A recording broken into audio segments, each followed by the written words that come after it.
ಎಲ್ರಿಗೂ ನಮಸ್ಕಾರ. ನನ್ನ ಹೆಸರು Mohit Gowda. Welcome back to Kannada pop culture.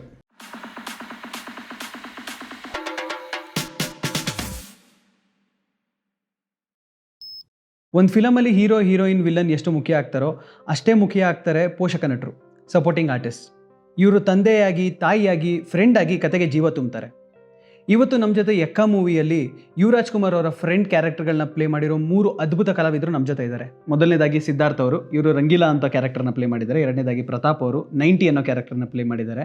ಮೂರನೇದಾಗಿ ಪೃಥ್ವಿರಾಜ್ ಅವರು, ಇವರು ರಮೇಶ್ ಅನ್ನೋ ಕ್ಯಾರೆಕ್ಟರ್ನ ಪ್ಲೇ ಮಾಡಿದ್ದಾರೆ. ಫಿಲಮ್ ಇಂಡಸ್ಟ್ರಿ ಅಂದರೆ ನಮ್ಗೆ ಯಾಕಪ್ಪ ಅನ್ನೋ ಈ ಟೈಮಲ್ಲಿ ಫಿಲಮ್ ಇಂಡಸ್ಟ್ರಿನ ನೀವು ಏನಕ್ಕೆ ಚೂಸ್ ಮಾಡಿದ್ರಿ? ಹೇಗೆ ಈ ಇಂಡಸ್ಟ್ರಿಯಲ್ಲಿ ನಿಮ್ಮ ಜರ್ನಿ ಶುರು ಆಯಿತು? ಸರ್, ನಾನು ಚಿಕ್ಕ ವಯಸ್ಸಿಂದನೂ ನಾನೊಬ್ಬ ಆರ್ಟಿಸ್ಟ್ ಆಗಬೇಕು ಅಂತ ನನಗೊಂದು ಆಸೆ ಇತ್ತು. ಈ ಮುಂಗಾರು ಮಳೆ, ದುನಿಯಾ ಅದು ಇದು ಎಲ್ಲ ಬಂದಾಗ ಈ ದುನಿಯಾಗೆ ನಾನು ಆಲ್ಮೋಸ್ಟ್ ಸಿಕ್ಕಾಪಟ್ಟೆ ಇಷ್ಟ. ದುನಿಯಾ ಮೂವಿ ಇವಾಗ 2006-07 ಟೈಮಲ್ಲಿ ಅದು ರಿಲೀಸ್ ಆಗಿದ್ದು. ಆ ಟೈಮಿಂದನೂ ನಾನು ನೆಗೆಟಿವ್ ರೋಲ್ಸ್ ಮಾಡೋಣ ಅದು ಇದು ಅಂತಲೇ ನನಗೆ ಆವಾಗಲಿಂದನೂ ಸಿಕ್ಕಾಪಟ್ಟೆ ಇಷ್ಟ ಮೂವೀಸ್ ಅಂತ. ನಾನು 2016 ಸ್ಟಾರ್ಟ್ ಮಾಡಿದ್ದು, ನಾನು ಇಂಡಸ್ಟ್ರಿಗೆ ಬಂದಿದ್ದು. ನಾನು ಮತ್ತು ವರಲಕ್ಷ್ಮಿ ಅನ್ನೋ ಮೂವಿಲಿ ನಾನು ಫಸ್ಟ್ ಮಾಡಿದ್ದು. ಆ ಮೂವಿಲಿ ಒಂದು ಚಿಕ್ಕ ರೋಲು ಪ್ರೀತಮ್ ಗುಬ್ಬಿ ಅವರು ಡೈರೆಕ್ಟರ್. ಅದಕ್ಕೆ ಅಲ್ಲಿಂದ ಸ್ಟಾರ್ಟ್ ಮಾಡಿದ್ದು. ಅದಾದಮೇಲೆ ಒಂದು 5 ವರ್ಷ ಗ್ಯಾಪ್ ತೊಗೊಂಡೆ. ನಾನು ನನ್ನ ಎಜುಕೇಷನ್ ಕಂಪ್ಲೀಟ್ ಮಾಡಿಕೊಂಡೆ. ಆಮೇಲೆ ಕನ್ಸ್ಟ್ರಕ್ಷನಲ್ಲಿದ್ದೆ ನಾನು 5 ವರ್ಷ. ಸ್ಕಿಪ್ ಮಾಡಿಬಿಟ್ಟೆ ಒಂದು 5 ವರ್ಷ, ಏನೂ ಬೇಡ ಇದೆಲ್ಲ. ಅದಾದಮೇಲೆ ಮತ್ತೆ ಇದೇ ಮೂವಿಲಿ ನಾನು ಮಾಡಿರೋದು. ಮತ್ತೆ ಸೀರಿಯಲ್ಸಲ್ಲಿ ಮಾಡಿದೆ ಮಧ್ಯದಲ್ಲಿ. ಒಂದು 3 ವರ್ಷದ ಹಿಂದೆ ನಯನತಾರ ಅನ್ನೋ ಸೀರಿಯಲಲ್ಲಿ ಮಾಡಿದೆ. ಅದಾದಮೇಲೆ ರಾಧಿಕಾ ಅಂತ ಸೀರಿಯಲ್ ಬಂತು, ಅದನ್ನು ಉದಯ ಟಿ ವಿದೇನೆ, ಅಲ್ಲೂ ಮಾಡಿದೆ. ಇದೆಲ್ಲ ಆಲ್ಮೋಸ್ಟ್ ಆಲ್ ಇದಕ್ಕೆಲ್ಲ ನಾನು ಜಯಣ್ಣ ಸರ್ನೇ ಥ್ಯಾಂಕ್ ಮಾಡಬೇಕಾಗುತ್ತೆ. ಯಾಕಂದರೆ ಅವರಿಂದನೇ ಆಪರ್ಚುನಿಟೀಸ್ ಎಲ್ಲ ನನಗೆ ಇಲ್ಲಿ ಸಿಕ್ಕಿದ್ದು. ಯಾಕಂದ್ರೂ ನನಗೇನು ಇದರಲ್ಲಿ ನಾನು ಆಲ್ಮೋಸ್ಟ್ ನಾನು ಆಪರ್ಚುನಿಟಿ ಕೇಳೇ ಇರಲಿಲ್ಲ. ನಮ್ಮಣ್ಣ ಒಂದಿನ ಕಾಲ್ ಮಾಡಿಬಿಟ್ಟು ಈ ಥರ ರೋಹಿತ್ ಸರ್ ಹತ್ರ ಮಾತಾಡಿದ್ದೀನಿ, ಒಂದು ಸರಿ ಹೋಗು, ಅವ್ರನ್ನ ಮೀಟ್ ಮಾಡ್ಬಿಟ್ಟು ಬಾ, ಆಡಿಷನ್ ಏನಾದರೂ ಮಾಡ್ಬೋದೇನೋ, ಹೋಗಿ ನೋಡು ಅಂತ ಅಂದ. ನಮ್ಮಣ್ಣ ನಂಬರ್ ಕೊಟ್ಟು ಕಳ್ಸಾದ್ಮೇಲೆ ಹೋಗಿ ಅವ್ರನ್ನ ಮೀಟ್ ಮಾಡಿದೆ. ಒಂದು 5-10 ನಿಮಿಷ ಮಾತಾಡಿದ್ರು, ಕೇಳಿದ್ರು ಏನು, ಯಾವಾಗ, ಎಲ್ಲಿ, ಎಷ್ಟು ವರ್ಷದಿಂದ ಆ್ಯಕ್ಟಿಂಗ್ ಮಾಡ್ತಾ ಇದ್ದೀರಾ ಅದು ಇದು ಅಂತೆಲ್ಲ ಕೇಳಿದ್ರು. ಕೇಳಾದ್ಮೇಲೆ ಈ ಥರ ಅಂತೆಲ್ಲ ಹೇಳ್ಬಿಟ್ಟು ಬಂದೆ. ಅದಾದಮೇಲೆ ಸೆಲೆಕ್ಟ್ ಆಗಿದ್ದೀನಿ ಅಂತ ಗೊತ್ತಾಗ್ತದೆ. ಹೋದೆ, ಮಾಡಿದೆ, ಮುಗಿಸಿದ್ದೀನಿ, ಬಂದಿದ್ದೀನಿ. ಆಸಮ್. ನೀವು ಹೇಳಿ ಬ್ರೋ, ನಿಮ್ಮ ಜರ್ನಿ ಹಿಂಗೆ ಸ್ಟಾರ್ಟ್ ಆಯಿತು? ನಂದು ಜರ್ನಿ ಅಂದರೆ ನಾನು ಫಸ್ಟೇ ಅಂಡರ್ಲೈನ್ ಮಾಡಿ ಹೇಳ್ತೀನಿ, ನಂದು ಆಕ್ಸಿಡೆಂಟಲ್ ಆರ್ಟಿಸ್ಟ್ ಆಗಿರೋದು. ನಾನು ಆರ್ಟಿಸ್ಟ್ ಆಗಬೇಕು ಅಂತ ಬಂದಿರೋದು. ನಾನು ಈ ಸಿನಿಮಾದಲ್ಲೂ, ಎಕ್ಕ ಸಿನಿಮಾದಲ್ಲೂ ಡೈರೆಕ್ಷನ್ ಟೀಮಲ್ಲಿ ಕೆಲಸ ಮಾಡಿರೋಂಥದ್ದು. ನಾನು ಡೈರೆಕ್ಟರ್ ಆಗಬೇಕು ಅಂತ ಬಂದಿರೋದು. ಈ ಸಿನಿಮಾದಲ್ಲಿ ಮಾತ್ರ ಇದೇ ಫಸ್ಟ್ ನಾನು ಆ್ಯಕ್ಟ್ ಮಾಡಿರೋದು, ಅದು ರೋಹಿತ್ ಸರ್ ಮಾಡಿಸಿರೋದು. ಅಂದರೆ ನಿಮಗೆ ಡೈರೆಕ್ಟರ್ ಆಗಬೇಕು ಅಂತ ಏನಕ್ಕೆ ಅನಿಸ್ತು? ಆ್ಯಂಡ್ ಅದ್ರ ಜರ್ನಿನೇ ಹೇಳಿ. ಡೈರೆಕ್ಟರ್ ಆಗಬೇಕು ಅಂತ ಏನಕ್ಕೆ ಅನ್ಸುತ್ತೆ ಅಂದರೆ, ಒಬ್ಬ ಕ್ಯಾಪ್ಟನ್ ಆಫ್ ದ ಶಿಪ್ ಡೈರೆಕ್ಟರ್ನೇ. ಏನೇ ಯಾವುದೇ ಒಂದು ಸಿನಿಮಾ ಹುಟ್ಟಬೇಕು, ಅದರಿಂದ ಒಂದು ಸ್ಟಾರ್ ಕ್ರಿಯೇಟ್ ಆಗಬೇಕು ಅಂದ್ರೂ ಡೈರೆಕ್ಟ್ರಿಂದನೇ ಆಗೋದು.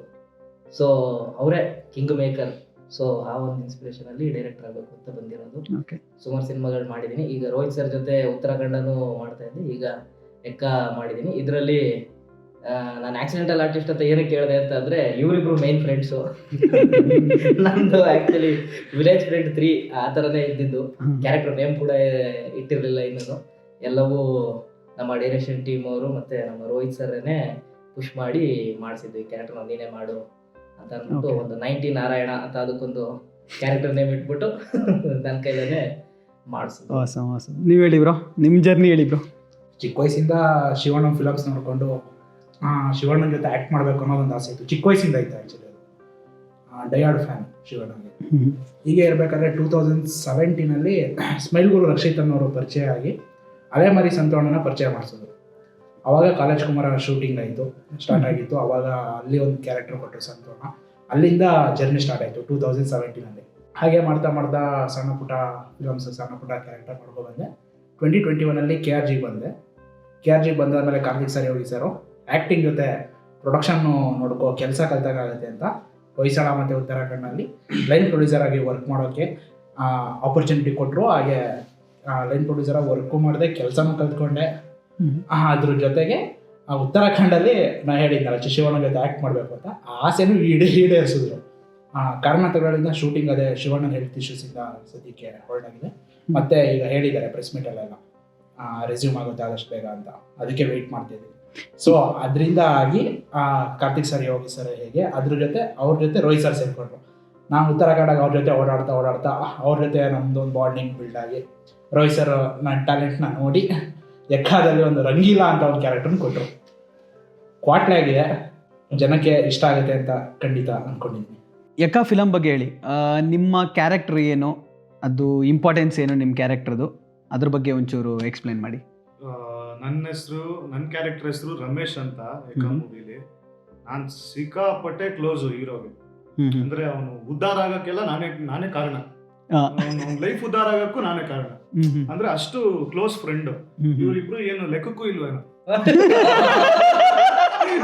ಅಷ್ಟು ಕ್ಲೋಸ್ ಫ್ರೆಂಡ್. ನಾನು ಮೂವಿ ನೋಡಿ ಗೊತ್ತಾಗತ್ತೆ, ತುಂಬಾ ಎಂಜಾಯ್ ಮಾಡ್ತೀರಾ ಒಟ್ನಲ್ಲಿ. ಅಂದ್ರೆ ನಾನು ಹೇಳೋದು ಈ ಮೂವಿ ಬಗ್ಗೆ ಹೇಳಂಗಿದ್ರೆ, ಅಂದ್ರೆ ನನ್ನ ಕ್ಯಾರೆಕ್ಟರ್ ಮತ್ತೆ ಹೀರೋ ಕ್ಯಾರೆಕ್ಟರ್ ಬಗ್ಗೆ ಹೇಳಂಗಿದ್ರೆ, we are very good friends. Please do watch the movie, ನಿಮ್ಗೆ ಗೊತ್ತಾಗುತ್ತೆ ಎಷ್ಟು ಗುಡ್ ಫ್ರೆಂಡ್ಸ್ ಅಂತ. ಗುಡ್ ಫ್ರೆಂಡ್ಸ್, ನನ್ನ ಬೆಸ್ಟ್ ಫ್ರೆಂಡ್. ನೀವ್ ಹೇಳಿ ಬ್ರೋ, ನೀವೇನಕ್ಕೆ ಗುಡ್ ಫ್ರೆಂಡ್ ಅಲ್ಲ? ನಾನು ಈ ಸಿನಿಮಾದಲ್ಲಿ ಅದೇ ಹೇಳಿದ್ನಲ್ಲ, 90 ನಾರಾಯಣ ಅಂತ ಒಂದು ಕ್ಯಾರೆಕ್ಟರ್ ಮಾಡಿದೀನಿ. ಯಾವಾಗ್ಲೂ ಕತ್ತಿಗೊಂದು 90 ಬಾಟ್ಲು ಕೊಟ್ಬಿಟ್ಟಿದ್ದಾರೆ ನನಗೆ ಡೈರೆಕ್ಟ್. ಅಂದ್ರೆ ರಿಯಲ್ ಲೈಫ್ ಅಲ್ಲಿ ಹಂಗೆ ಅಂತ ಈ ಕ್ಯಾರೆಕ್ಟರ್ ತದ್ವಿರುದ್ಧ. ಅಂದ್ರೆ ಇದು ತೋರ್ಸಿದ್ರೆ ಓಡೋಗ್ಬಿಡ್ತೀರಾ. ಹೌದೌದು, ಯಾವಾಗ್ಲೂ ಕತ್ತಿಗೊಂದು 90 ಬಾಟ್ಲ್ ಇದ್ದೇ ಇರತ್ತೆ. ಒಂದು ನಾವು ಮುತ್ತಿನಂತ ಫ್ರೆಂಡ್ಸ್. ನಮ್ 3 ಜನದ ತರ ಎಲ್ಲಾ ಫ್ರೆಂಡ್ಸ್ ಗ್ಯಾಂಗ್ ಅಲ್ಲೂ ಇರ್ತಾರೆ.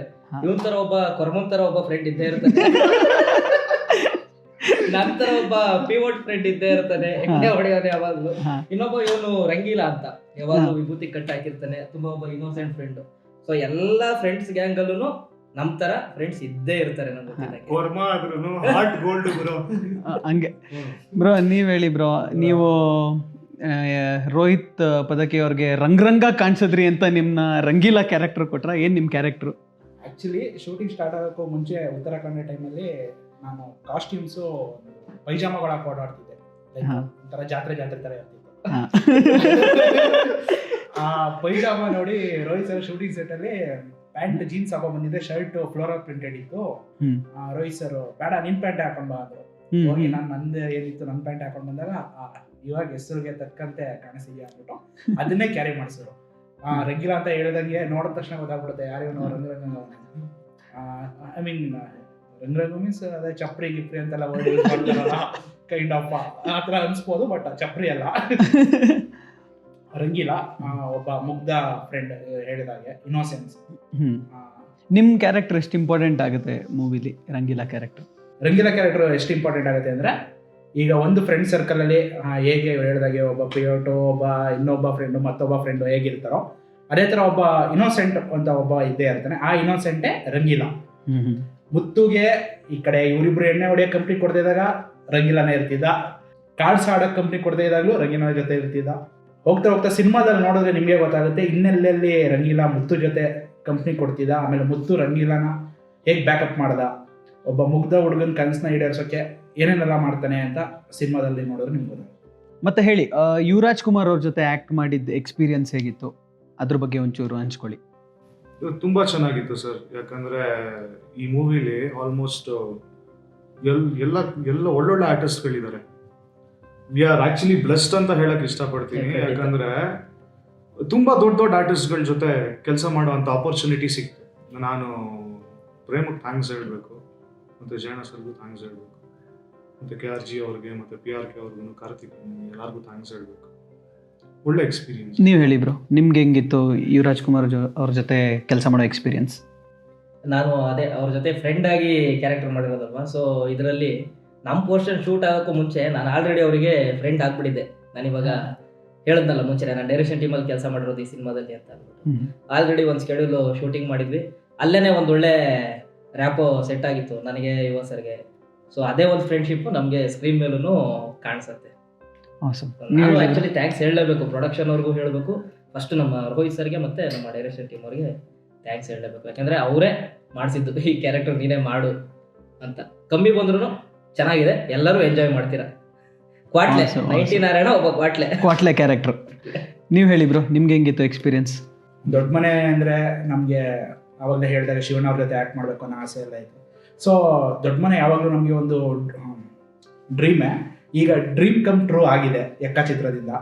ಸ್ಟಾರ್ಟಿಂಗಲ್ಲಿ ಯುವರಾಜ್ ಕುಮಾರ್ ಅವ್ರ ಜೊತೆ ಮಾತಾಡಬೇಕಾದ್ರೆ ಅದೇ, ಈಗ ನಾವೆಲ್ಲ ಯೂಶ್ವಲಿ ಈಗ ಹೊಸಬ್ರು ಫ್ರೆಂಡ್ಸ್ ಆದರೆ ಹೇಗಿರ್ತೀವಿ, ಸ್ಟಾರ್ಟಿಂಗಲ್ಲಿ ಹೇಗಿರ್ತೀವಿ, ಹೋಗ್ತಾ ಹೇಗಾಗ್ತೀವಿ, ಸೇಮ್ ಆಗೇ ಇತ್ತು. ಡೇ 1 ಶೂಟಿಂಗಲ್ಲಿ ಹೇಗಿತ್ತು, ಈಗ ಪ್ರಮೋಷನ್ ಟೈಮ್ಗೆ ಬಂದಾಗ ಬಾಂಡಿಂಗ್ ತುಂಬ ಚೆನ್ನಾಗಾಗಿದೆ. ಒಬ್ರು ಬ್ರದರ್ ಥರ ನೋಡ್ತೀವಿ ನಾವು ಅವ್ರನ್ನ, ಅವರು ಹಾಗೆ ನೋಡ್ತಾರೆ, ಬ್ರದರ್ ಥರ ನೋಡಿ ಮಾತಾಡ್ತಾರೆ. ಅಷ್ಟು ಜನ ಸ್ಟಾರ್ ಕ್ಯಾಸ್ಟಲ್ಲಿ ನಾವು ಮಾಡ್ತಿರೋದು ಆ್ಯಕ್ಚುಲಿ ವಿ ಆರ್ ಲಕ್ಕಿ. ತುಂಬ ದೊಡ್ಡ ದೊಡ್ಡ ಆರ್ಟಿಸ್ಟ್ ಇದ್ದಾರೆ. ಅತುಲ್ ಕುಲಕರ್ಣಿ ಅವರು ಇದ್ದಾರೆ, ಶ್ರುತಿ ಮೇಡಮ್ ಇದ್ದಾರೆ, ಸಾಧು ಕೋಕಿಲ ಸರ್ ಇದ್ದಾರೆ, ಪೂರ್ಣ ಸರ್ ಇದ್ದಾರೆ, ಪೂರ್ಣಚಂದ್ರ ಅವರು ಇದ್ದಾರೆ, ಡಾಕ್ಟರ್ ಸೂರಿ ಸರ್ ಇದ್ದಾರೆ, ಡಾಕ್ಟರ್ ಸೂರಿ ಸರ್ ಇದ್ದಾರೆ, ಸಂಜನಾ ಮೇಡಮ್, ಸಂಪದ ಅವರು ಟ್ರೈಲರ್ ಅಲ್ಲಿ ತೋರಿಸಿಲ್ಲ ಅಲ್ಲ ಡಾಕ್ಟರ್ ಸೂರಿ ಸರ್ನ? ಇದೆ ತೋರಿಸಿರ? ಅದೊಂದು surprise element. Doctor Suri sir ತುಂಬಾ ವರ್ಷ ಆದ್ಮೇಲೆ ಸ್ಕ್ರೀನ್ ಮೇಲೆ ಬಂದಿದ್ದಾರೆ. ಆಕ್ಚುಲಿ ತುಂಬಾ ವರ್ಷ ಆದ್ಮೇಲೆ ಕಾಣಿಸ್ಕೊಂಡಿದ್ದಾರೆ ಸ್ಕ್ರೀನ್ ಮೇಲೆ. ಇದರಲ್ಲಿ ನಮಗೆ ಆಪರ್ಚುನಿಟಿ ಕೊಟ್ಟಿದ್ದಕ್ಕೆ KRG, PRK, ಜಯಣ್ಣ ಅವರು, ಲೈಕ್ ಅವ್ರು ಒಂದೇ ಬಿಲ್ಡಿಂಗ್ ಅಲ್ಲಿ ಇರೋದ್ರಿಂದ ಒಂದು ಫ್ಯಾಮಿಲಿ ತರ ಆಗ್ಬಿಟ್ಟಿದೆ ಈಗ. All 5 producers, Ashwini madam, Karthik sir, Yogi sir, Jayanna sir, Bhoganna sir, ಎಲ್ಲ ಫುಲ್ ಪ್ರೊಡಕ್ಷನ್ ಟೀಮಿಗೆ ಥ್ಯಾಂಕ್ಸ್. ಅದೇ ನಂದು ನೆಕ್ಸ್ಟ್ ಕ್ವಶನ್ ಅದೇ ಇತ್ತು. ಈ 3 ದೊಡ್ಡ ಬ್ಯಾನರ್ ಜೊತೆ ಕೆಲಸ ಮಾಡೋದು ಹೇಗೆ?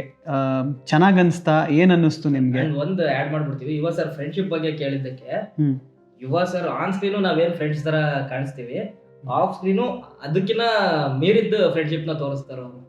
ಅದೇ ಲೆವೆಲ್ ಫ್ರೆಂಡ್ಶಿಪ್ ನ ಮೇಂಟೈನ್ ಮಾಡಿದ್ರು. ಇವಾಗ ಇವ್ರೇನು ಬಾಂಡಿಂಗ್ ಅಂತ ಹೇಳಿದ್ರು, ಆ ತರ ಆಗಿರ್ಬೋದು. ಈಗ ನನ್ನ ಮದುವೆಗೆ ಬಂದಿದ್ರು ತುಮಕೂರಲ್ಲಿ, ಈಗ ರೀಸೆಂಟ್ ಆಗಿದ್ದು. ಕಂಗ್ರ್ಯಾಚುಲೇಷನ್ಸ್. ಅದೇ ಒಂದು ಫ್ರೆಂಡ್ಶಿಪ್ ನೇ ಮೇಂಟೈನ್ ಮಾಡ್ತಾರೆ.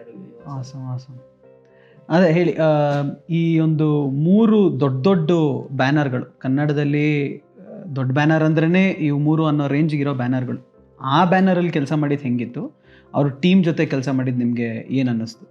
ಸರ್, ನನಗೆ ಇವ್ರ ಜೊತೆ ಕೆಲಸ ಮಾಡಿದಾಗ ಏನು ಪ್ರೆಷರೇ ಅನಿಸ್ಲಿಲ್ಲ ಸರ್. ಫಸ್ಟ್ ಆಫ್ ಆಲ್, ಯಾಕಂದ್ರೆ ಶೂಟಿಂಗ್ ಸ್ಪಾಟ್ಗೆ ಹೋದ್ರೆ ತುಂಬಾ ಚೆನ್ನಾಗಿ ಮಾತಾಡ್ಸೋರು, ತುಂಬಾ ನೀಟಾಗಿ ನೋಡ್ಕೊಳ್ಳೋರು ನಮ್ಮನ್ನ.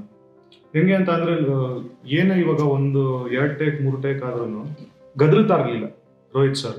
ನಾರ್ಮಲ್ ಆಗಿ ಆರಾಮಾಗಿ ಕೂಲಾಗಿ ಮಾಡಿಸೋರು, ಆಗುತ್ತೆ ಈ ಥರ ಇತ್ತು ಅಲ್ಲಿನ ಸಿಚುಯೇಷನ್ ಹಿಂಗಿತ್ತು. ಮತ್ತೆ ಆರಾಮಾಗಿ ಮಾಡಿದ್ವಿ ಕೂಡ. ನಮ್ಗೇನು ಗದರಾಗ್ಲಿಲ್ಲ. ನಮ್ಮನ್ನ ಲಾಸ್ಟ್ ಡೇವರೆಗೂ ತುಂಬ ನೀಟಾಗಿ ಆರಾಮಾಗಿ ಕೆಲಸ ತಗೊಂಡ್ರು. ಆ್ಯಕ್ಚುಲಿ ಒಬ್ಬ ಆರ್ಟಿಸ್ಟ್ನ ಇಷ್ಟು ಚೆನ್ನಾಗಿ ಟ್ರೀಟ್ ಮಾಡಿರೋದು ಮೇ ಬಿ ಇದೇ ಪ್ರೊಡಕ್ಷನ್ ಅವರು ಅಂತ ಅನ್ಸುತ್ತೆ. ನನಗೆ ಬೇರೆ ಪ್ರೊಡಕ್ಷನ್ ಬಗ್ಗೆ ಅಷ್ಟೊಂದು ಗೊತ್ತಿಲ್ಲ, ಆದರೆ ಕೇಳಿದ್ದೀನಿ ಬೇರೆ ಕಡೆ ಸ್ವಲ್ಪ ಟ್ರೀಟ್ ಮಾಡೋದು ಏರುಪೇರು ಆಗುತ್ತೆ ಅಂತ. ಇಲ್ಲಿ ತುಂಬ ಚೆನ್ನಾಗಿತ್ತು ಸರ್. ತುಂಬ ಎಂಜಾಯ್ ಮಾಡಿದ್ವಿ, ಆರಾಮಾಗಿದ್ವಿ, ತುಂಬ ಚೆನ್ನಾಗಿತ್ತು. ಈ 3 ಪ್ರೊಡಕ್ಷನ್ ಹೌಸ್ ನಾನು 2 ತರ ಹೇಳ್ತೀನಿ. ನಾನು ಡೈರೆಕ್ಷನ್ ಟೀಮಲ್ಲೂ ಕೆಲಸ ಮಾಡಿರೋದ್ರಿಂದ, ಈಗ Jayanna sir company, Jayanna companies ಅಲ್ಲಿ ಒಂದು ಸಿನಿಮಾ ಮಾಡ್ಬೇಕು ಅಂದ್ರೆ 1 ವರ್ಷ ಆಗುತ್ತೆ. KRG ಸಂಸ್ಥೆ ಅಲ್ಲೊಂದು ಸಿನಿಮಾ ಮಾಡ್ಬೇಕು ಅಂದ್ರೆ ಅಲ್ಲೊಂದು ವರ್ಷ. ಇನ್ನ PRK ಸಂಸ್ಥೆ ಅಲ್ಲೊಂದು ಸಿನಿಮಾ ಮಾಡ್ಬೇಕು ಅಂದ್ರೆ ಅಲ್ಲೊಂದು ವರ್ಷ. 3 ವರ್ಷ ತಗೊಂಡು ಒಂದು ಸಿನಿಮಾ ಮಾಡ್ಬೋದಿದ್ದು, ಅಂದ್ರೆ 3 ಸಿನಿಮಾ ಮಾಡ್ಬೋದಿತ್ತು. ನಾನು 3 ಪ್ರೊಡಕ್ಷನ್ ಸೇರಿ 6 ತಿಂಗಳಲ್ಲಿ ನಾನು ಒಂದು ಸಿನಿಮಾ ಮಾಡಿದ್ದೀನಿ. ಇದೊಂದು ಬೆಸ್ಟ್ ಲರ್ನಿಂಗ್ ಎಕ್ಸ್ಪೀರಿಯನ್ಸ್. ಅಂದ್ರೆ ಬೇರೆ ಪ್ರೊಡಕ್ಷನ್ಗೆ ಹೋಗಿ ಒಂದೊಂದು ಸಿನಿಮಾ ಮಾಡ್ಬೇಕಾಗಿತ್ತು. ನಾನು ಇಲ್ಲಿ ಒಟ್ಟಿಗೆ ಸಿಕ್ಕಿದೆಯಲ್ಲ, ಇದೊಂದು ಕಲಿಕೆ ನನಗೆ. ಡೈರೆಕ್ಷನ್ ಟೀಮಲ್ಲೂ ನಾನು ಎಲ್ಲ ಪ್ರೊಡ್ಯೂಸರ್ಸ್ನು ನೋಡಿದೀವಿ, ಅವರು ನಮ್ಮ ವರ್ಕ್ನ ನೋಡಿದ್ದಾರೆ. ಸೊ ಈ ಒಂದು ಆಪರ್ಚುನಿಟಿ ಸಿಕ್ಕಿದ್ದಕ್ಕೆ ಥ್ಯಾಂಕ್ಸ್ 3 ಪ್ರೊಡಕ್ಷನ್ ಹೌಸ್ಗೆ. ಮತ್ತೆ ಆಕ್ಟಿಂಗ್ ವಿಚಾರಕ್ಕೆ ಬಂದ್ರೆ ಅವರೆಲ್ಲ ನಮ್ಮನ್ನ ಅಕ್ಸೆಪ್ಟ್ ಮಾಡಿರೋದಕ್ಕೆ ದೊಡ್ಡ ಥ್ಯಾಂಕ್ಸ್. ನೀವು ಬ್ರೋ? ಆಗ್ಲೇ ಹೇಳಿದಾಗೆ ಪ್ರೀವಿಯಸ್ ಪ್ರೊಡಕ್ಷನ್ ನೋಡ್ಕೊಳ್ತಿದ್ದೆ ಅಂತ ಹೇಳಿದೆ, ಲೈನ್ ಪ್ರೊಡ್ಯೂಸರ್ ವರ್ಕ್ ಮಾಡ್ತಿದ್ದೆ ಅಂತ. ಸೊ ಅವಾಗಲೇ ನನಗೆ ನಮ್ಮ ಪ್ರೊಡಕ್ಷನ್ ಮೇಲೆ ಲೈಕ್ ನೋಡ್ತಿದ್ದೆ. ಯಾಕಂದ್ರೆ ನಾನು ಪ್ರೀವಿಯಸ್ ಮಾಡ್ಕೊಂಡು ಬಂದಿದ್ದ ಫಿಲಮ್ಗೂ ಈ ಫಿಲಮಲ್ಲಿ ಈ ಸಂಸ್ಥೆಯಲ್ಲಿ ನಾನು KRGಲಿ ಲೈನ್ ಪ್ರೊಡ್ಯೂಸರ್ ವರ್ಕ್ ಮಾಡೋವಾಗ ನನಗೆ ಅಲ್ಲೇ ಡಿಫ್ರೆನ್ಸ್ ಗೊತ್ತಾಯಿತು. ಯಾಕಂದರೆ ಪ್ರೀವಿಯಸ್ ನಾನು ಆರ್ಟಿಸ್ಟ್ ಆಗಿ ವರ್ಕ್ ಮಾಡ್ತಿದ್ದಾಗ ನೋಡ್ಕೊಂಡು ಬಂದಿದ್ದೆ, ಅವ್ರು ಟ್ರೀಟ್ ಮಾಡ್ತಿದ್ವಿ ಆಗಿರ್ಬೋದು. ನಾವು ಪ್ರೊಡಕ್ಷನ್ನಲ್ಲಿ ನಾವು ಆರ್ಟಿಸ್ಟ್ಗಳನ್ನ ಟ್ರೀಟ್ ಮಾಡ್ತಿದ್ವಿ, ಅಲ್ಲೇ ನಂಗೆ ಡಿಫ್ರೆನ್ಸ್ ಗೊತ್ತಾಗೋಯ್ತು. ತುಂಬ ಲಕ್ಕಿ ಅಂತ ಹೇಳಕ್ಕೆ ಇಷ್ಟಪಡ್ತೀವಿ ನಾವು. ಅದ್ರ ಜೊತೆ ಈಗ ಜಯಣ್ಣ ಅವರು ಸೇರಿಕೊಂಡ್ರು, ಅಶ್ವಿನಿ ಮೇಡಮ್ ಅವ್ರದ್ದು, PRK ಅವ್ರದ್ದು ಸೇರ್ಕೊಂಡಿದೆ. ಸೊ 3ರಲ್ಲೂ ವರ್ಕ್ ಮಾಡೋಕ್ಕೆ ವಿ ಆರ್ ಬ್ಲೆಸ್ಡ್ ಅಷ್ಟೇ. ರೋಹಿತ್ ಪದಕಿ ಅವ್ರ ಜೊತೆ ಕೆಲಸ ಮಾಡಿದ ಎಕ್ಸ್ಪೀರಿಯನ್ಸ್ ಹೇಳಿ. ಯಾವ ಥರ ನಿಮ್ಮ ಡೈರೆಕ್ಟ್ರು ಗದರ್ತಾರ, ಬೈತಾರ? ಸರ್ ಇಲ್ಲ ಸರ್, ಅಂಥದ್ದೆಲ್ಲ ಅಂದರೆ ಮೇ ಬಿ ಒಂದು 6-7 ಆದಮೇಲೆ ಗದರ್ಬೋದೇನೋ, 6-7 ಟೇಕ್ಸ್ ಆದಮೇಲೆ ಗದರ್ಬೋದೇನೋ. ಇವನಿಗೆ ಎಕ್ಸ್ಪೀರಿಯನ್ಸ್ ಆಗಿದೆ ನೀಟಾಗಿ. ಅಂದರೆ ಸಿಂಗಲ್ ಟೇಕ್ ಆರ್ಟಿಸ್ಟ್ ನೀವು? ಆರಾಮ ಇಲ್ಲ ಸರ್, ಹೇಳ್ತಾ ಇಲ್ಲ. ಇರೋದ್ರಲ್ಲಿ ಓಕೆ, ಬಯಸ್ಕೊಳ್ಳಿಲ್ವಲ್ಲ ಅದೇ ಖುಷಿ. ಸೊ ರೋಹಿತ್ ಸರ್ ಅಂತ ಸ್ಟ್ರಿಕ್ಟ್ ಏನಿಲ್ಲ, ಆರಾಮಾಗಿ ಕೆಲಸ ಮಾಡ್ಬೋದು. ನೀವು ಹೇಳಿ ಬ್ರೋ, ನಿಮ್ಗೆ ಹೆಂಗಿತ್ತು ಎಕ್ಸ್ಪೀರಿಯನ್ಸ್? ನಾನು ಒಂದು 8-9 ವರ್ಷದಿಂದ ಡೈರೆಕ್ಷನ್ ಟೀಮಲ್ಲಿ ಕೆಲಸ ಮಾಡ್ಕೊಂಡು ಬಂದಿದ್ದೀನಿ. ರೋಹಿತ್ ಸರ್ ಅಷ್ಟು ಡೈರೆಕ್ಷನ್ ಟೀಮ್ ಅವರಿಗೆ ರೆಸ್ಪೆಕ್ಟ್ ಕೊಡೋ ಇನ್ನೊಬ್ಬ ಡೈರೆಕ್ಟರ್ ನಾನು ನೋಡೇ ಇಲ್ಲ. ಯಾಕಂದರೆ ಆ ವಿಷಯದಲ್ಲಿ ರೋಹಿತ್ ಸರ್ ಇನ್ನೂ 2 ಸಿನಿಮಾ ಮಾಡ್ತೀವಿ ಅಂದ್ರೂ ಹೋಗಿ ಮಾಡ್ತಾರೆ ಅವ್ರ ಜೊತೆ ಮಾಡೋವಂಥ ಹುಡುಗರು. ಯಾಕಂದರೆ ಅವರು ಅಷ್ಟು ಕಾಮಾಗಿರ್ತಾರೆ, ಯಾರ ಮೇಲೂ ಎಗರಾಡೋದಾಗಲಿ. ಡೈರೆಕ್ಷನ್ ಟೀಮ್ ಅವ್ರ ಮೇಲೇ ಎಗರಾಡಲ್ಲ ಅಂದರೆ ಇನ್ನು ಆರ್ಟಿಸ್ಟ್ ಮೇಲೆ ಏನಕ್ಕೆ ಎಗರಾಡ್ತಾರೆ ಅವರು? ಸೊ ನನ್ನ ಆರ್ಟಿಸ್ಟ್ ಮಾಡಿದ್ದು ಇವತ್ತು ಫಸ್ಟ್ ಸ್ಕ್ರೀನ್ ಮೇಲೆ ಕಾಣಿಸ್ಕೊತಾ ಇದ್ದೀನಿ ಅಂದರೆ ಅದಕ್ಕೆ ಕಾರಣ ರೋಹಿತ್ ಸರೇ. ಅಂಡ್ ರೋಹಿತ್ ಸರ್ ಜೊತೆ ವರ್ಕ್ ಮಾಡೋ ಎಕ್ಸ್ಪೀರಿಯನ್ಸ್ ಹೆಂಗಿರುತ್ತೆ ಅಂದ್ರೆ, ಅವರು ಡೈರೆಕ್ಟರ್ ಜೊತೆಗೆ ರೈಟರ್, ಗೊತ್ತಲ್ವ ನಿಮ್ಗೆ, ಆಸ್ ರೈಟರ್ ಆಗಿರೋದು ಅವರಿಗೆ ಸಿಕ್ಕಾಪಟ್ಟೆ ಅಡ್ವಾಂಟೇಜ್. ತುಂಬಾ ಚೇಂಜಸ್ ನಡೀತಾ ಇದ್ರು ಅವ್ರಿಗೆ ಏನ್ ಬೇಕು ಆ ಕ್ಲಾರಿಟಿ ಅವರಿಗೆ ಇರುತ್ತೆ. ಎಲ್ಲದನ್ನು ಫಸ್ಟೇನೆ ಪ್ರಿಪೇರ್ ಮಾಡ್ಬಿಡ್ತಾರೆ ಆರ್ಟಿಸ್ಟ್ಗಳಿಗೆ. ಒಂದ್ಸತಿ ಶಾರ್ಟ್ ಇಟ್ಮೇಲೆ ಜಾಸ್ತಿ ಟೇಕ್ಸ್ ತಗೊಳಲ್ಲ, ಮುಂಚೆನೆ ಪ್ರಿಪೇರ್ ಆಗ್ಬಿಟ್ಟಿರ್ತಾರೆ ಆರ್ಟಿಸ್ಟ್ಗಳೆಲ್ಲ. ಮತ್ತೆ ಅಲ್ಲೂ ಅಷ್ಟೇ, ಏನ್ ಬೇಕು, ಇದು ನೆಸೆಸಿಟಿ ಇದೆಯಾ ಈ ಡೈಲಾಗ್ಸ್, ಬೇಕಂದ್ರೆ ಇಟ್ಕೋತಾರೆ, ಬೇಡ ಅಂದ್ರೆ ಕಿತ್ತಾಕ್ಬಿಡ್ತಾರೆ. ಅವ್ರು ರೈಟರ್ ಆಗಿರೋದಕ್ಕೆ ಆ ಜಡ್ಜ್ಮೆಂಟ್ ತುಂಬಾ ಚೆನ್ನಾಗಿದೆ ಅವರಿಗೆ. ಅಲ್ಲೇನೆ ಒಂದು ಎಡಿಟ್ ಆಗ್ಬಿಡುತ್ತೆ ತೆಗಿಬೇಕಾದ್ರೇನೆ. ಹೌದೌದು, ಅಲ್ಲೇನೆ ಅವರಿಗೆ ಅಷ್ಟು ಕ್ಲಾರಿಟಿ ಇರುತ್ತೆ. ಒಂದು 20 ಮಿನಿಟ್ಸು ಇಲ್ಲ ಒಂದು ಅರ್ಧ ಅವರ್ ಲೈಟಿಂಗ್ ಆಗೋಕ್ಕೆ ಅಂತ ತೊಗೊಳುತ್ತೆ ನೋಡಿ. ಆ ಟೈಮಲ್ಲಿ ಸ್ಕ್ರಿಪ್ಟ್ ಬರುತ್ತೆ ನಮ್ಮ ಹತ್ರ, ಆ ಡೈಲಾಗ್ ಅದೇನಿದೆ ಡೈಲಾಗ್ ಬರುತ್ತೆ, ಡೈಲಾಗ್ ಶೀಟ್ ಬರ್ತಾರೆ. ಒಂದು 5 ನಿಮಿಷ ಕೋ ಡೈರೆಕ್ಟರ್ಗೆ ಹೇಳಿರ್ತಾರೆ. ಕೋ ಡೈರೆಕ್ಟ್ರು ವೇಣು ಸರ್ಗೆ ಹೇಳಿರ್ತಾರೆ. ಅವ್ರು ವೇಣು ಸರ್ ಬಂದು ಒಂದು 4 ಸರಿ ಮಾಡಿಸ್ತಾರೆ ಅದನ್ನೇ, ವಿತ್ ಆಕ್ಷನ್ಸ್ ಮಾಡಿಸ್ಬಿಡ್ತಾರೆ ಅಲ್ಲೇನೆ. ಸೊ ದಟ್ ನಮ್ಗಲ್ಲಿ ಏನು ಇರೋದೇ ಇಲ್ಲ, ಸೀದಾ ಹೋದ ಕ್ಯಾಮ್ರಾ ಮುಂದೆ ನಿಂತ್ಕೊಂಡ ಅಲ್ಲೇನ್ ಮಾಡಿದೆ, ಈ ಕ್ಯಾಮ್ರಾ ರೋಲ್ ಆಗ್ತಾ ಇಲ್ಲ ಅನ್ಕೊಂಡು ಮಾಡು, ಮುಗ್ದೋಯ್ತದು. ಅಷ್ಟು ಈಸಿ ಮಾಡ್ಕೊಟ್ಬಿಡ್ತಾರೆ, ಅಷ್ಟು ಪ್ರಿಪೇರ್ ಮಾಡ್ಬಿಟ್ಟಿರ್ತಾರೆ, ಪ್ರಿಪೇರ್ ಮಾಡ್ಬಿಡ್ತಾರೆ ಹಾಫ್ ಅನ್ ಅವರ್ ಅಲ್ಲಿ. ಸರ್ ಯಾರೇ ಹೋಗ್ಲಿ ಸರ್, ಇವಾಗ ನಾನು ಹೊಸಬಾನೆ, ನಾನೆಲ್ಲ ಕಲ್ತಿ ಏನು ಬಂದಿಲ್ಲ, ನಾನು ಹೊಸಬಾನೆ, ಇವಾಗಲೂ ನಾನು ಲರ್ನಿಂಗ್ ಪ್ರೊಸೀಜರಲ್ಲೇ ಇರೋದು. ನನಗೆ ಅಷ್ಟು ಈಸಿ ಆಗುತ್ತೆ ಅಂತ ಅಂದ್ರೆ ಇನ್ನು ಕಲ್ತಿರೋರ್ಗೆ ಎಷ್ಟು ಈಸಿ ಆಗ್ಬೋದು ಅಂತ ಇಮ್ಯಾಜಿನ್ ಮಾಡ್ಕೊಳ್ಳಿ. ಹೌದು. ಸೊ ಅಷ್ಟು ಈಸಿ ಮಾಡ್ಕೊಡ್ತಾರೆ ಕೆಲಸನ ಅವರು. ರೋಹಿತ್ ಸರ್ನ ನಾನು ರತ್ನನ್ ಪ್ರಪಂಚ ಸಿನಿಮಾದ ಮಾರ್ಕೆಟಿಂಗ್ ಟೈಮಿಂದ ನೋಡ್ಕೊಂಡು ಬಂದಿದ್ದೀನಿ. ನಮ್ಮದು ಅವ್ರದ್ದು ರ್ಯಾಪು ಅವಾಗ ಬಿಲ್ಡ್ ಆಗಿದ್ದು. ಸರ್ ನಮ್ಮನ್ನ ಬ್ರದರ್ ಥರನೇ ನೋಡ್ತಾರೆ. ನಾನು ತುಂಬ ಜನಕ್ಕೆ ಹೇಳ್ಕೊಂಡು ಬಂದಿದ್ದೀನಿ, ಅವರೊಬ್ಬರು ಫ್ರೆಂಡ್ಲಿ ಡೈರೆಕ್ಟರ್ನ. ಇಷ್ಟು ವರ್ಷ ವರ್ಕ್ ಮಾಡಿರೋ ಡೈರೆಕ್ಟರ್ಸಲ್ಲಿ Rohit sir is one of the friendly director ನಾನು ನೋಡಿರೋದು. ಇವರಾಗಲೇ ಒಂದು ಮಾತು ಹೇಳಿದ್ರು, ಡೈರೆಕ್ಟ್ರು ಬೈಯಲ್ವಾ ಏನಾದ್ರು ಎಕ್ಸ್ಟ್ರಾ ಟೈಮ್ ತೊಗೊಂಡ್ರೆ ಅಂತ. ಒಂದಿನ ಆಯಿತು, ನಮ್ದು ಎಡಗಡೆ ಎದ್ದೋಗಿದೆ ಅನ್ಸುತ್ತೆ. ಎಷ್ಟು ಟೇಕ್ ಆಗಿರ್ಬೋದು ಬ್ರೋ? 7 ಟೇಕ್ ಆಯ್ತು, ತಲಾಪರಿ ರೀಸನ್ ಅಂತಾರಲ್ಲ ಹಂಗೆ. 7 ಟೇಕ್ ಆಯ್ತು. ಅವತ್ತು ನಾವು ಡೈರೆಕ್ಷನ್ ಡಿಪಾರ್ಟ್ಮೆಂಟ್ ಝೋನಲ್ಲಿ ಇದ್ವಿ, ಫ್ರೆಂಡ್ಶಿಪ್ ಝೋನಲ್ಲಿ. ಅವರು ಕೂಲ್ ಕಳ್ಕೊಂಡ್ರು. ಅದಾದ್ಮೇಲೆ ಬಂದು ಅವರೇ ಸಮಾಧಾನ ಮಾಡಿ ನೀರೆಲ್ಲ ಕುಡಿಸಿ ಎಲ್ಲ ಆದ್ಮೇಲೆ ಮಾಡಿಸಿದ್ರು. ಚೆನ್ನಾಗಿ ಬಂತು ಅದಾದ್ಮೇಲೆ ಈ ಥರ. ಸೊ ನಾನು ನೋಡ್ಕೊಂಡು ಬಂದಿರೋದ್ರೆ one of the best friendly director. Brother ಥರನೇ ನೋಡ್ತಾರೆ ಈಗಲೂ ಅವರು. ಬೈದಾದ್ಮೇಲೆ ಲಾಸ್ಟಲ್ಲಿ ಪ್ಯಾಕಪ್ ಆಯಿತು, ಫಸ್ಟ್ ಹೋಗಿ ದೃಷ್ಟಿ ತೆಗಿಸ್ಬೋದು, ದೃಷ್ಟಿಯಾಗಿದೆ ನಿಮಗೆ ಅಂತ ಹೇಳಿ ಅಂದ್ರೆ ಅಷ್ಟು ಚೆನ್ನಾಗಿ ಮಾಡ್ತಾ ಇದ್ದೀರಾ ಅಂತ. ಅಲ್ಲಿವರೆಗೂ ಮಾಡ್ಕೊಂಡು ಬಂದಿದ್ದೆ. ಅವತ್ತೊಂದಿನ ಹೇಳಿದ್ಮೇಲೆ ಎಡಗಡೆ ಎದ್ದೋಗಿದ್ದೆ. ಎಕ್ಕ ಮೂವಿ ಏನಕ್ಕೆ ನೋಡಬೇಕು ಒಬ್ಬ ಪ್ರೇಕ್ಷಕ? ಅದರಿಂದ ಟೇಕ್ ಅವೇ ಏನಿದೆ? ಎಕ್ಕ ಮೂವಿ ಬರೀ ಒಬ್ರ ಬಗ್ಗೆ ಅಲ್ಲ, ಇಡೀ ನಮ್ಮ ಸರೌಂಡಿಂಗ್ ಅಲ್ಲಿ ಏನೇನ್ ನಡೀತಾ ಇದೆ, ಏನೇನ್ ನಡೆಯುತ್ತೆ, ಅದೆಲ್ಲ ಎಕ್ಕ ಮೂವಿಲಿ ತೋರಿಸಿದ್ದಾರೆ. ಇವಾಗ it's a different type of genre ಅಂತಾನೆ ಹೇಳಕ್ ಇಷ್ಟಪಡ್ತೀನಿ. ಇದೊಂಥರ ಹೊಸ ಜಾನರ್. ನಿಮ್ಗೆ ಇಲ್ಲಿ ಬರೀ ಹೀರೋ ಹೈಲೈಟ್ ಆಗೋದು, ಇನ್ನೊಬ್ರು ಹೈಲೈಟ್ ಆಗೋದು ಅಂತ ಅಲ್ಲ, ಎಲ್ಲ ಕ್ಯಾರೆಕ್ಟರ್ಸು ಹೈಲೈಟ್ ಆಗುತ್ತೆ. ಅದು ನಿಜ ಜೀವನದಲ್ಲಿ ನಮ್ಮಲ್ಲೇ ಆಗಿರುತ್ತದು ಅಂತ ಮೂವಿನ ತಗೊಂಡ್ಬಂದಿದ್ದಾರೆ. ಸೊ ಇಲ್ಲಿ ಪ್ಲೇ ಮಾಡಿರೋ ಎಲ್ಲ ಕ್ಯಾರೆಕ್ಟರ್ಸು ನಿಮ್ ಲೈಫಲ್ಲಿ ಬಂದು ಹೋಗಿರ್ತವೆ. ತುಂಬಾ ಎಂಜಾಯ್ ಮಾಡ್ತಾರೆ ಜನ ಅಂತೂ. ದಯವಿಟ್ಟು ಹೋಗಿ ನೋಡಿ. ಎಕ್ಕ ಸಿನಿಮಾ ಯಾಕೆ ನೋಡ್ಬೇಕು? ಅದೊಂದು ಕನ್ನಡ ಸಿನಿಮಾ, ಅದೇ ಸಾಕು. ಸಾರಿ, ಸುಮ್ಮನೆ ಹೇಳಿದ್ರು.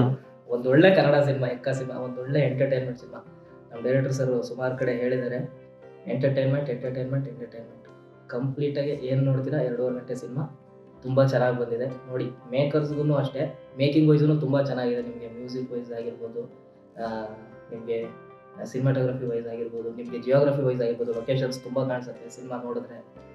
ಎಲ್ಲದರಲ್ಲೂ ಎಕ್ಕ ಸಿನಿಮಾ ತುಂಬ ಚೆನ್ನಾಗಿ ಬಂದಿದೆ. ನಿಮಗೆ ಗೊತ್ತು, ಸಾಂಗ್ಸ್ ಎಲ್ಲ ಇವಾಗ ಚೆನ್ನಾಗಿ ಹಿಟ್ ಆಗಿದೆ.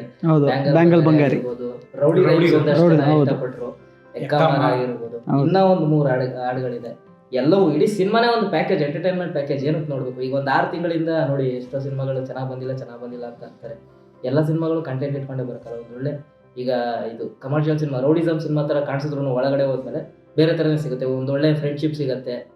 ಇಲ್ಲಿ ಅಂತಲ್ಲ, ಈ ಎಕ್ಕ ಸಿನಿಮಾದಲ್ಲೇ ಮುತ್ತು ಕ್ಯಾರೆಕ್ಟರ್ಗೆ ಬ್ಯಾಂಗ್ಳೂರಿಗೆ ಟ್ರಾವೆಲ್ ಆದ್ಮೇಲೆ ಅಲ್ಲೊಂದು ಒಳ್ಳೆ ಫ್ರೆಂಡ್ಶಿಪ್ ಸಿಗುತ್ತೆ, ಅಲ್ಲೊಂದು ಲೈಫ್ ಕಟ್ಕೊತಾರೆ. ಸೊ ಎಲ್ಲ ಥರನೂ ಒಂದು ಒಳ್ಳೆ ಸಿನಿಮಾ ಎಕ್ಕ. ನೀವು ಹೇಳಿ ಬ್ರೋ, ನಿಮ್ಮ ಪ್ರಕಾರ ಏನಕ್ಕೆ ಈ ಫಿಲಮ್ ನೋಡ್ಬೇಕು ಜನ? ಎಕ್ಕ ಸಿನಿಮಾ ಏನಕ್ಕೆ ನೋಡಬೇಕು ಅಂದರೆ, ಈಗ ಆಲ್ರೆಡಿ ಹೇಳಿದಾಗೆ ಎಂಟರ್ಟೈನ್ಮೆಂಟ್ ಜೊತೆಗೆ ಎಮೋಷನ್ಸ್ ಕೂಡ ತುಂಬ ಇದೆ ಇಲ್ಲಿ ಎಕ್ಕದಲ್ಲಿ. ಫ್ರೆಂಡ್ಸ್ ಇದು ಬಾಂಡಿಂಗ್ ಆಗಿರ್ಬೋದು, ತಾಯಿ ಮಗಂದು ಸೆಂಟಿಮೆಂಟ್ ಆಗಿರ್ಬೋದು. ಹಳ್ಳಿಯಿಂದ ಬಿಟ್ಟು ಸಿಟಿಗೆ ಹೋದ್ಮೇಲೆ ಅಲ್ಲಿ ಏನಾಗುತ್ತೆ ಅಂತ ಅದು ಸಿನಿಮಾದಲ್ಲಿ ನೋಡಬೇಕು ಅಂತ ತೋರಿಸಿದ್ದಾರೆ. ಅಲ್ಲೊಂದಷ್ಟು ಸ್ವಲ್ಪ ಇದಾಗುತ್ತೆ, ಅಲ್ಲೂ ಕೂಡ ಒಂದಷ್ಟು ಬಾಂಡಿಂಗ್ಸ್ ಎಲ್ಲ ಆಗುತ್ತೆ.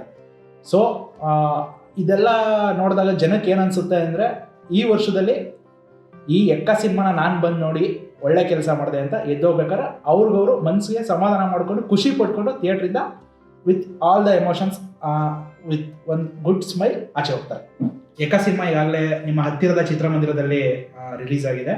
ಎಲ್ಲರೂ ನಿಮ್ಮ ಫ್ಯಾಮಿಲಿ ಸಮೇತ ಹೋಗಿ ಸಿನಿಮಾ ನೋಡಿ. ಎಲ್ಲ ವರ್ಗಕ್ಕೂ ರೀಚ್ ಆಗುವಂಥ ಸಿನಿಮಾ ಎಕ್ಕ. ಯಾಕಂದರೆ ಇದು ಪಕ್ಕ ಥಿಯೇಟ್ರಿಕಲ್ ಎಕ್ಸ್ಪೀರಿಯನ್ಸ್ ಮಾಡುವಂಥ ಸಿನಿಮಾ ಇದು. ನೀವು ಮನೆಯಲ್ಲಿ ಕೂತ್ಕೊಂಡು ಆರಾಮಾಗಿ ನೋಡೋಣ ಅಂತ ದಯವಿಟ್ಟು ಕಾಯಬೇಡಿ, ಬನ್ನಿ ನೋಡಿ. ತುಂಬ ಒಳ್ಳೊಳ್ಳೆ ಆರ್ಟಿಸ್ಟ್ಗಳು ಮಾಡಿದ್ದಾರೆ. ಅದರಲ್ಲಿ ಲಾಸ್ಟ್ ನಾವೇನೆ ನಮ್ಮನ್ನ ನೋಡಿ ಹರಿಸಿ ನೀವೆಲ್ಲರೂ. ತುಂಬ ಜನ ಒಳ್ಳೊಳ್ಳೆ ಆರ್ಟಿಸ್ಟ್ಗಳು ಮಾಡಿದ್ದಾರೆ. ನಮ್ಮನ್ನು ನೋಡಿ ಒಂದಷ್ಟು ಇಷ್ಟಪಡಿ ದಯವಿಟ್ಟು ಥಿಯೇಟರ್ಗೆ ಬಂದು ಸಿನಿಮಾ ನೋಡಿ. ಎಕ್ಕ ಒಂದು ಪ್ಯೂರ್ಲಿ ಎಂಟರ್ಟೈನ್ಮೆಂಟ್ ಮೂವಿ. ಎಲ್ಲರೂ ಎಂಜಾಯ್ ಮಾಡ್ತೀರಾ. ನಿಮ್ಮ ಫ್ಯಾಮಿಲಿ, ಫ್ರೆಂಡ್ಸು, ಗೊತ್ತಿರೋರು, ಗೊತ್ತಿಲ್ಲದೆ ಇರೋರು ಎಲ್ಲರನ್ನೂ ಕರ್ಕೊಂಬಂದು ಥಿಯೇಟ್ರಲ್ಲೇ ನೋಡಿ. OTTಗೋಸ್ಕರ ವೆಯ್ಟ್ ಮಾಡಬೇಡಿ. ಎಕ್ಕ ಹಿಟ್ ಆಗೋದು ಪಕ್ಕ. ತುಂಬ ದಿನಗಳ ನಂತರ ಒಂದು ಒಳ್ಳೆ ಕನ್ನಡ ಫಿಲಮ್ ಬಂದಿದೆ. ದಯವಿಟ್ಟು ಎಲ್ಲರೂ ಥಿಯೇಟ್ರಿಗೆ ಹೋಗಿ ನೋಡಿ. ನಮ್ಮಂಥ ಬಿಗಿನರ್ಸ್ನ ಕರೆದು ಇಂಟರ್ವ್ಯೂ ಮಾಡಿ ಸಪೋರ್ಟ್ ಮಾಡ್ತಿರೋಂಥ ಕನ್ನಡ ಪಾಪ್ ಕಲ್ಚರ್ಗೆ ತುಂಬ ಥ್ಯಾಂಕ್ಸ್ ಹೇಳಬೇಕು ನಾವು. ಈ ಚಾನೆಲ್ನ ದಯವಿಟ್ಟು ಸಬ್ಸ್ಕ್ರೈಬ್ ಮಾಡಿ, ಲೈಕ್ ಮಾಡಿ, ಶೇರ್ ಮಾಡಿ, ಕಮೆಂಟ್ ಮಾಡೋದಂತೂ ಮರಿಲೇಬೇಡಿ. Subscribe to Kannada pop culture.